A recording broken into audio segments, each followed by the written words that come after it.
ময়লার মধ্যে কালো মেয়েটা পায় ডায়মন্ডের কলস, আর ফর্সা মেয়েটা পায় সোনার কলস। কিন্তু ফর্সা মেয়েটা ডায়মন্ডের কলসটি কেড়ে নেয়, নিয়ে চলে যায়। কালো মেয়েটাও কান্না করতে করতে সোনার কলস হাতে নিয়ে চলে যায়। সোনার কলসের মধ্যে একটু পানি রাখতেই মেয়েটা জাদুর রাজ্যে নিয়ে যায়। চারদিকে সোনার ফল, ফুল, ঝর্ণা। অদৃশ্য কে যেন বলছে, ঘড়িতে টাইম শেষ হওয়ার আগে যা পারিস নিয়ে নে।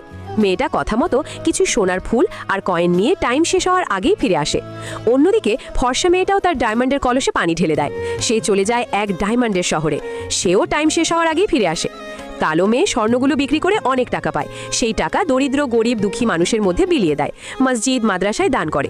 অন্যদিকে ফর্সা মেয়েটা ডায়মন্ড বিক্রি করে বিলাসবহুল বাড়ি, গাড়ি আর আরামের জীবন কাটায়।